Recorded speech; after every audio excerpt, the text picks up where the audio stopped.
Bollywood silver screen presenting the invisible. ये कहानी है निक की। निक कॉलेज में पढ़ता है। वो अपनी मॉम के साथ रहता है और उसके पिता अब इस दुनिया में नहीं है। निक एक अच्छा स्टूडेंट है। वो पोयम बहुत अच्छी लिखता है और कभी कभी वो अपनी पोयम्स को बेचता भी है। कॉलेज में निक का एक दोस्त होता है जिसका नाम पीट होता है। पीट को कॉलेज में कुछ लड़के पकड़ लेते हैं और तभी वहां पर एक लड़की आती है जिसका नाम एनी होता है। ये हर तरह के गलत काम करती है। ये लड़कों की तरह रहती है और इसे पीट से पैसे लेने हैं क्योंकि पीट ने इससे ड्रग्स खरीदे थे, लेकिन पीट के पास अब पैसे नहीं है। इसीलिए एनी और उसके साथी उससे टॉर्चर करते हैं और एनी से बोलते कि अगर मेरे पैसे नहीं दिए तो तुम्हारा अंजाम क्या होगा ये सोच लेना। इसके बाद पीट कैंटीन में जाता है जहां पर उसका दोस्त निक होता है और निक समझ जाता है कि उसे एनी ने टॉर्चर किया है। वो एनी के पास जाता है जो उसी कैंटीन में बैठी होती है। वो बोलता है कि मेरे दोस्त ने तुमसे कितने पैसे लिए। एनी कुछ नहीं बोलती और वो उनके टेबल पर कुछ पैसे रख देता है और बोलता है इतना काफी है। एनी उसे बोलते कि अपना रास्ता नापो एसोल। निक उसके कान में बोलता है यू आर सो ब्रोकन। और जब निक जा रहा होता है तो एनी उस पर हमला कर देती है और इन दोनों के बीच में लड़ाई होती है। इसके बाद इन दोनों को प्रिंसिपल के पास ले जाया जाता है और प्रिंसिपल एनी को वार्निंग देता है और छोड़ देता है और निक को बोलता है कि एनी का कोई फ्यूचर नहीं है, तुम्हें इस तरह की लड़कियों के साथ नहीं रहना चाहिए। और इसके बाद निक वहां से चला जाता है और रात को उसके पास उसका दोस्त पीट आता है। पीट उसे कुछ पैसे देता है। दरअसल निक पैसों के बदले दूसरों के लिए ट्रांसलेशन का काम, पोएम्स लिखने का काम, ये सब करता है। पीट निक से पूछता है कि कल रात को एम्स की पार्टी है, क्या तू उसमें आएगा? निक कहता है कि मैं नहीं आऊंगा, मैं लंदन जा रहा हूँ क्योंकि वहां पर रॉयल एकेडमी में राइटर्स का प्रोग्राम है और वो उसे अपनी टिकट्स भी दिखाता है। वो कहता है क्या तेरी मॉम को पता है? निक बोलता है कि नहीं, उन्हें नहीं पता। अगर उन्हें पता चलेगा तो वो मुझे जाने नहीं देंगी। वहीं दूसरी तरफ ये दिखाते हैं कि एनी का एक बॉयफ्रेंड होता है जिसका नाम मार्कस है और वो जेल से अभी पैरोल पे बाहर है और वो और एनी रात को एक गाड़ी चुराते हैं और साथ ही साथ एनी एक ज्वेलरी शॉप का शीशा तोड़कर वहां से बहुत सारी ज्वेलरी भी चोरी कर लेती है। हालांकि मार्कस उसे ये करने के लिए रोकता भी है लेकिन वो उसकी बात नहीं सुनती। मार्कस उसे बोलता है कि तुम दिन ब दिन आउट ऑफ कंट्रोल होती जा रही हो, लेकिन एनी किसी की बात नहीं सुनती। अगली सुबह जब एनी वापस जा रही होती है तो वो अपने साथ उस ज्वेलरी को भी लेकर जा रही होती है जो रात को उसने चुराई है। मार्कस उसे बोलता है कि ज्वेलरी यहीं पर रख दो, इसे मैं देख लूंगा, लेकिन एनी बोलती कि तुम इसका क्या करोगे और वो ज्वेलरी को अपने साथ ले जाने लगती है। मार्कस उसे रोकने की कोशिश करता है लेकिन वो उसकी बात नहीं सुनती। इस बात से मार्कस को गुस्सा आ जाता है और वो पुलिस को फोन कर देता है। वहीं एनी कॉलेज में जाने के बाद उस ज्वेलरी को अपने लॉकर में रखती है और जब वो रख रही होती है तो पेट उसे देख लेता है और कुछ ही देर बाद वहां पर पुलिस आती है और पुलिस जब उसके लॉकर की चेकिंग करती है तो उन्हें वहां पर ज्वेलरी मिलती है और इसीलिए एनी को अरेस्ट कर लिया जाता है। लेकिन वो स्टूडेंट है इसीलिए उसे जल्दी छोड़ दिया जाता है और एक हफ्ते बाद उसकी कोर्ट में पेशी होती है। एनी पुलिस स्टेशन से अपने बॉयफ्रेंड मार्कस को कॉल करती है और वो बोलती है कि मुझे अरेस्ट कर लिया गया था। मार्कस बोलता है तुमने कुछ बताया तो नहीं? एनी कहती कि नहीं। मार्कस उससे पूछता है कि ये सब किसने बताया? हालांकि ये सब कुछ मार्कस ने बताया, लेकिन एनी को लगता है कि पेट ने ये सब इंफॉर्मेशन पुलिस को दी है क्योंकि जब वो अपने लॉकर में ज्वेलरी रख रही थी उस वक्त उसे पेट ने देख लिया था। वहीं कॉलेज में निक अपने दोस्त पेट को अलविदा कहता है क्योंकि आज रात को उसे लंदन जाना है। लेकिन जब वो घर पर आता है तो उसकी मॉम को पता चल जाता है कि निक आज यहाँ से लंदन जा रहा है क्योंकि उसकी फ्लाइट लेट हो चुकी होती है और एयरलाइन से जो कॉल आया होता है वो उसकी मॉम ने रिसीव किया होता है। निक बोलता है कि मॉम मैं आपको बताने वाला था। उसकी मॉम कहती है कि ये टिकट तुम्हारे पास कई दिनों से है और आज रात को तुम बिना बताए यहाँ से निकलने वाले थे। मुझे लग रहा है कि मैं किसी अजनबी के साथ रहती हूँ। और वो दुखी होकर वहां से चली जाती है।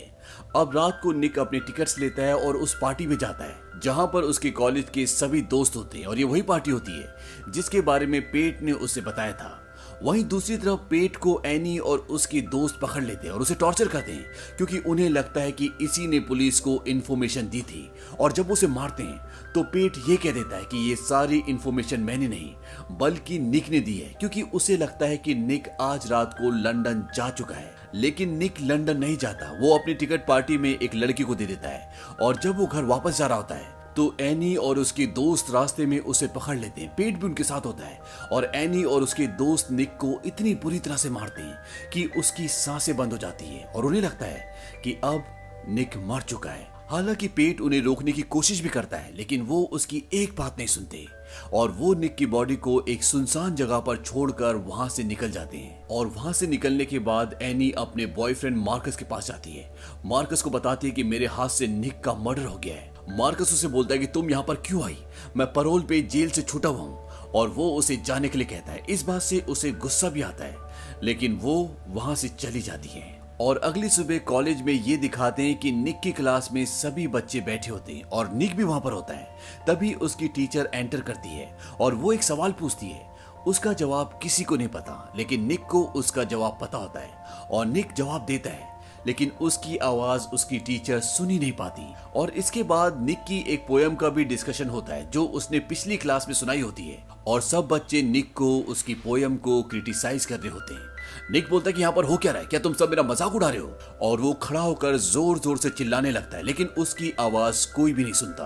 तभी उसके सामने एक किताब होती है, वो उस किताब को उठाता है और फेंक के मारता है और अगले पल वो नीचे देखता है, वो किताब वहीं पर होती है। तभी उसकी टीचर बच्चों को बोलती है कि इस बारे में, निक के बारे में बाद में बात करना, जब वो क्लास में हो। और निक क्लास में होता है। निक को कुछ समझ नहीं आता कि ये हो क्या रहा है, उसे कोई देख क्यों नहीं पा रहा। और इसके बाद वो अपने प्रिंसिपल के रूम में जाता है और फोन उठाकर अपनी मॉम को कॉल करता है।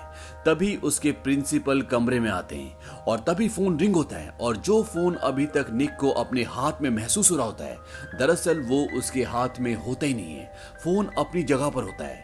और जब प्रिंसिपल फोन उठाता है तो वो निक की मॉम का ही फोन होता है। उसकी मॉम पूछती है क्या निक क्लास में है? प्रिंसिपल फोन वहीं पर रखकर निक को क्लास में देखने के लिए जाते हैं और तभी फोन पर निक की मॉम की आवाज आती है जो किसी और से बात कर रही होती है और वो उन्हें बताती है कि निक ने आज से पहले कभी ऐसा नहीं किया, वो कभी भी बिना बताए पूरी रात घर से बाहर नहीं रहा। इसके बाद निक भागता हुआ बाहर जाता है और वो एक लड़की से टकराता है और वो गिर जाता है। और जब वो दोबारा देखता है तो लड़की सीधा अपने रास्ते आगे चल रही होती है। दरअसल लड़की गिरी नहीं होती।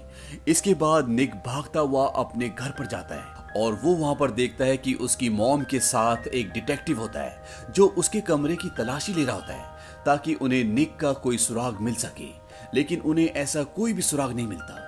निक की मॉम बोलती है कि उसके पास लंदन का एक टिकट था, लेकिन उसने अपनी फ्लाइट मिस कर दी। मुझे बहुत डर लग रहा है, वो ऐसा कभी नहीं करता। हालांकि निक भी वहीं पर होता है, लेकिन उसे कोई नहीं देख पा रहा। लेकिन निक सबको देख सकता है, सबकी बातें सुन सकता है, लेकिन वो पूरी तरह से परेशान है कि उसके साथ हो क्या रहा है। इसके बाद वो डिटेक्टिव जो निक के घर गया होता है वो एनी के पास जाता है, क्योंकि एनी और निक का एक दिन पहले झगड़ा हुआ था। और डिटेक्टिव एनी को बोलता है कि कल तुम्हें पकड़वाने के लिए पुलिस स्टेशन पर किसी ने कॉल किया था, क्या वो निक था? एनी बोलती कि मुझे नहीं पता, मैं अपने बॉयफ्रेंड मार्कस के साथ थी। और इसके बाद वो डिटेक्टिव वहां से चला जाता है। निक भी वहीं पर खड़ा होकर सारी बातें सुन रहा होता है और वो एनी को बोलता है क्या तुमने मुझे सिर्फ इसलिए मारा क्योंकि तुम्हें लगता था कि मैंने पुलिस को इन्फॉर्मेशन दी थी? और वो उसे पकड़कर छत से नीचे फेंक देता है। लेकिन अगले पल वो देखता है कि ये सिर्फ उसे लग रहा था, दरअसल एनी अभी भी उसके सामने उसके बगल में खड़ी होती है। इसके बाद निक वापस अपने घर पर चला जाता है और वो देखता है कि उसकी मॉम उसके रूम में जाती है, उसकी डायरी उठाती है और उसकी एक पोयम को पढ़ती है। और अगले पल निक के कंधे पर एक चिड़िया आकर बैठती है और उसे पकड़ता है और वो उसके हाथ में आ जाती है। और इस बात से निक बहुत खुश होता है क्योंकि उस हादसे के बाद ये पहली चीज होती है जो निक ने पकड़ी होती है। तभी वो सामने देखता है और वो देखता है कि जो चिड़िया उसके हाथ में है वो चिड़िया सामने तड़प रही होती है, दरअसल वो मरने वाली होती है। और कुछ ही पलों के बाद वो चिड़िया मर जाती है और जैसे ही वो चिड़िया मरती है निक के हाथ से वो चिड़िया गायब हो जाती है और निक सब कुछ समझ जाता है। निक समझ जाता है कि वो अभी भी जिंदा है, लेकिन उसकी आत्मा उसके शरीर से बाहर है। दरअसल वो जिंदगी और मौत के उस रास्ते पर है जहां पर वो कभी भी मर सकता है और अगर वो मर गया तो उसकी आत्मा इस दुनिया से हमेशा के लिए चली जाएगी। वहीं दूसरी तरफ ये दिखाते हैं कि पुलिस को वो जगह पता चल जाती है जहां पर एनी और उसके साथियों ने निक को मारा होता है। पुलिस के साथ पेट भी होता है, लेकिन पेट उन्हें नहीं बताता कि निक की बॉडी कहां पर है, क्योंकि उसे लगता है कि अगर उसने बताया तो फंस जाएगा और साथ ही साथ एनी और उसके साथी भी उसे टॉर्चर करेंगे। वहां पर निक भी आ जाता है और निक उन्हें रास्ता दिखाने की कोशिश करता है, लेकिन निक को कोई सुन नहीं सकता, कोई देख नहीं सकता। और बहुत ढूंढने के बाद भी पुलिस को निक की बॉडी नहीं मिलती। इसके बाद पेट एनी और उसके दोस्तों के पास जाता है और वो कहता है कि मैं पुलिस के पास जा रहा हूँ। एनी उसे कहते हैं कि अगर तुम पुलिस के पास जाओगे तो पुलिस तुम्हें पकड़ लेगी, क्योंकि जितने दोषी हम हैं उतनी दोषी तुम हो, क्योंकि तुम उस वक्त वहां पर थे। एनी इसके बाद अपने घर पर जाती है और निक भी उसके पीछे पीछे जाता है और निक देखता है कि एनी का एक छोटा भाई है जिससे वो बहुत प्यार करती है। दरअसल एनी की माँ इस दुनिया में नहीं होती और उसके पिता ने दूसरी शादी कर ली होती है और एनी का बचपन से किसी ने कभी भी ध्यान नहीं रखा होता और बिन माँ बाप के बिन प्यार के पलने बढ़ने की वजह से एनी गलत रास्ते पर चली गई होती है। एनी अपने छोटे भाई को बोलती है कि तुम मेरी तरह कभी मत बनना। एनी की आंखों में आंसू होते हैं क्योंकि वो खुद भी ऐसा नहीं बनना चाहती थी, लेकिन किस्मत ने हालात ने उसे ऐसा बना दिया होता है। एनी अपने भाई को बोलती है कि अगर किस्मत ने साथ दिया तो मैं जिंदगी में एक अच्छा काम जरूर करूंगी ताकि तुम्हें मुझ पर गर्व हो। तभी वहां पर एनी के पिता भी आ जाते हैं और वो नहीं चाहते कि एनी घर पर रहे क्योंकि उन्हें भी उसकी कोई परवाह नहीं होती। वो अपने पिता को बोलती है कि अगर मेरे छोटे भाई को कुछ हुआ तो मैं वापस आऊंगी और तुम्हें मार दूंगी, और इसके बाद एनी वहां से चली जाती है। वहीं दूसरी तरफ एनी का बॉयफ्रेंड जिसका नाम मार्कस है, उसके पास डिटेक्टिव जाता है और वो उसे बताता है कि एनी ने तुम्हें जेल से कॉल किया था क्योंकि उसने उस रात को ज्वेलरी शॉप से ज्वेलरी चुराई थी और उसी रात उन्होंने एक मर्सिडीज गाड़ी भी चुराई थी। क्या वो उस रात तुम्हारे साथ थी? मार्कस साफ साफ मना कर देता है क्योंकि वो जेल से पैरोल पे छूटा हुआ है और अगर उसका नाम इस केस में आया तो उसे दोबारा जेल में भेज दिया जाएगा और इसी वजह से मार्कस को अब इस केस में इन्वॉल्व होना पड़ता है। वो पीट को किडनैप करता है और उसे पूछता है कि तुमने डेड बॉडी को कहां पर रखा है, और पेट उसे वहां पर ले जाता है और मार्कस निक की बॉडी को वहां से कहीं और शिफ्ट कर देता है ताकि कोई बताना भी चाहे तो पुलिस को कभी भी निक की बॉडी ना मिले। और इसके बाद मार्कस एनी को मारने का प्लान बनाता है और उसे ब्रिज पे बुलाता है और तभी वहां पर पुलिस भी आ जाती है और एनी वहां से भागने में कामयाब हो जाती है। और जब एनी भाग रही होती है तो वहां पर निक भी होता है। निक पीछे से आवाज लगाता है कि वो तुम्हें पकड़ लेंगे एनी। एनी बोलती है कभी नहीं, और ये जवाब सुनने के बाद निक हैरान हो जाता है क्योंकि एनी उसे सुन सकती है। यहाँ पर एक बात और पता चलती है, निक को ये लगता था कि उसकी मॉम उससे उतना प्यार नहीं करती और वो उसके मरने पर कभी भी नहीं रोएंगी, लेकिन जब निक अपनी मॉम को देखता है तो वो फूट फूट के रोती है क्योंकि वो अपने बच्चे से बहुत प्यार करती है। निक और एनी दोनों की जिंदगी एक ही जैसी थी। निक के पिता बचपन में मर जाते हैं जिस तरह से एनी की मॉम मर गई होती है, लेकिन इन दोनों ने अलग अलग रास्ते अपनाए जिस वजह से एनी पूरी तरह से भटक गई। अब निक एनी के पास जाता है और उसे बोलता है कि मुझे पता है कि तुम मुझे सुन सकती हो। वो एनी को बोलता है कि पुलिस को बता दो कि मेरी बॉडी कहाँ है, मैं जिंदा हूँ और मैं बच सकता हूँ।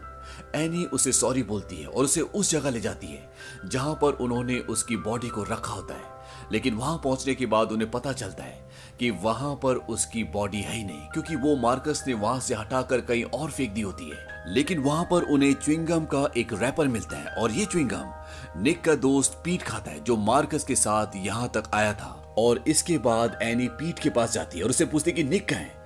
पीट उसे यहाँ पर सारा सच बताता है। वो कहता है कि जो तुम सोच रही हो ऐसा कभी हुआ ही नहीं था। निक ने पुलिस को कभी कोई फोन नहीं किया था। तुम मुझसे जबरदस्ती एक नाम उगलवाना चाहती थी और निक उस दिन लंदन जा रहा था। मुझे लगा था कि वो लंदन चला गया, इसीलिए मैंने उसका नाम ले लिया। निक ने कभी भी पुलिस को कॉल नहीं किया और ना ही मैंने किया था, और वहां से निक की बॉडी मैंने नहीं बल्कि तुम्हारे बॉयफ्रेंड मार्कस ने हटाई है। ये सुन के वो शॉक्ड हो जाती है और तभी वहां पर कोई आ जाता है और एनी वहां से भाग जाती है। और वहां से भागने के बाद वो सीधा मार्कस के पास जाती है क्योंकि उसे अब पता है कि मार्कस ही वो इंसान था जिसने पुलिस को कॉल किया था। वो मार्कस को गन पॉइंट पे ले लेती है और बोलती है कि मुझे बताओ कि निक कहाँ है, और मार्कस को मजबूरी में बताना पड़ता है। वो कहता है कि उसकी बॉडी डैम के पास है, जल्दी करो नहीं तो पानी उसे बहा कर ले जाएगा। और जब वहां से एनी जा रही होती है तभी मार्कस उसे गोली मार देता है और एनी गिर जाती है। और जब वो उसे दूसरी गोली मारने वाला होता है तो एनी मार्कस को गोली मारकर जमीन पर गिरा देती है। और इसके बाद वो पुलिस को कॉल करती है और वो कहती है कि अब तुम्हें मुझे ढूंढने की जरूरत नहीं है, लेकिन तुम्हें मेरा एक काम करना होगा। मेरे कॉलेज के लॉकर में मैंने पैसे रखे हैं, वो मेरे छोटे भाई को दे देना। और वो बताती है कि निक जिंदा है और उसकी बॉडी डैम के पास है। वहीं दूसरी तरफ निक के दोस्त पीट को अब बहुत ज्यादा गिल्ट फील होता है। उसे लगता है कि आज निक उसकी वजह से इस दुनिया में नहीं है, इसीलिए वो जहर खा लेता है और उस वक्त निक भी वहां पर होता है, लेकिन वो निक को नहीं सुन सकता। और जब वो मर रहा होता है तभी उसकी आत्मा उसके शरीर से बाहर आती है और अब वो निक को देख सकता है। निक उससे पूछता है कि मेरी बॉडी कहां पर है। वो कहता है कि तुम्हारी बॉडी डैम के पास है और निक वहां से चला जाता है। तभी वहां पर पीट के माँ बाप भी आ जाते हैं और वो देखते हैं कि उनके बेटे ने जहर खा लिया, लेकिन पीट की हालत इतनी खराब नहीं होती। अब निक डैम के पास जाता है और उसे अपनी बॉडी मिल जाती है और तब ये दिखाते हैं कि डैम से पानी आना शुरू हो जाता है। निक अपनी बॉडी को उठाने की कोशिश करता है, लेकिन वो खुद अपनी बॉडी को नहीं उठा सकता। वो हेल्प के लिए चिल्लाता है, लेकिन उसकी आवाज को कोई भी नहीं सुन सकता। तभी वहां पर डिटेक्टिव, निक की मॉम सब आ जाते हैं और वो डैम का पानी रुकवा देते हैं और उन्हें निक की बॉडी मिल जाती है और वो निक को हॉस्पिटल ले जाते हैं। पर निक की कंडीशन बहुत ज्यादा क्रिटिकल होती है। वहीं एनी भी किसी तरह से पुलिस से बचते हुए हॉस्पिटल तक पहुंच जाती है। पर निक के रूम के उसके वार्ड के बाहर निक की मॉम होती है और वो एनी को देख लेती है और वो एनी को एक थप्पड़ भी मारती है। वो कहती है कि आज निक की जो भी हालत है वो तुम्हारी वजह से। निक जोर से चिल्लाता है कि मॉम आप ये क्या कर रही हैं, लेकिन उसकी मॉम उसकी आवाज को नहीं सुन सकती। एनी निक को बोलती है कोई बात नहीं, वो तुमसे प्यार करती है। निक की मॉम बोलती है तुम्हें क्या कह रही हो। एनी बोलती है कि निक यहाँ पर है मेरे साथ। वो बोलती कि मैं तुम पर विश्वास नहीं करती। निक एनी को बोलता है कि मेरी मॉम को बताओ कि मेरे गायब होने के बाद वो मेरे रूम में गई थी और उन्होंने जिंदगी में पहली बार मेरी पोयम को पढ़ा और वो उस पोयम को पूरा नहीं पढ़ पाई थी क्योंकि वो बहुत ज्यादा इमोशनल हो गई थी। निक एनी के थ्रू बोलता है कि डैड के जाने के बाद आपने कितना कुछ सहा, मैं उसे कभी नहीं समझ पाया, लेकिन अब मैं सब कुछ समझ सकता हूँ। निक की मॉम एनी से बोलती कि तुम्हें क्या चाहिए। एनी बोलती कि मैं उससे मिलना चाहती हूँ क्योंकि मैं उसकी मदद कर सकती हूँ, मैं उसे वापस ला सकती हूँ। और निक की मॉम उसे अंदर जाने के लिए अलाउ कर देती है और जब वो अंदर जाती है तो उसकी आंखों में आंसू होते हैं।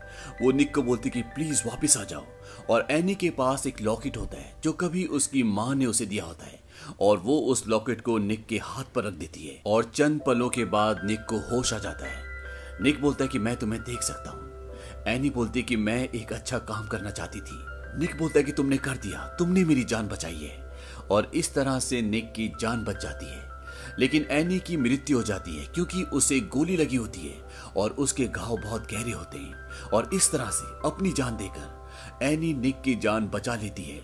और अंत में ये दिखाया जाता है कि निक एनी के भाई के पास जाता है जो प्लेन उड़ा रहा होता है। निक उसे बोलता है कि तुम्हें यहाँ पर अकेले नहीं होना चाहिए। एनी का भाई बोलता है कि मेरी बहन मुझे यहाँ पे लाया करती थी, लेकिन अब वो इस दुनिया में नहीं है।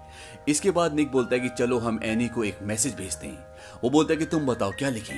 एनी का भाई बोलता है इस पर लिखो हे एनी, और वो उस पर हे एनी लिखता है और इसके बाद वो उस प्लेन को उड़ाते हैं और इसी के साथ ये कहानी, ये फिल्म खत्म हो जाती है। ये फिल्म सन 2007 में रिलीज हुई थी और IMDb पर इसकी रेटिंग है 6.2 और इस फिल्म ने कमाई की थी $27 मिलियन की। उम्मीद करते हैं कि ये कहानी आपको पसंद आई होगी।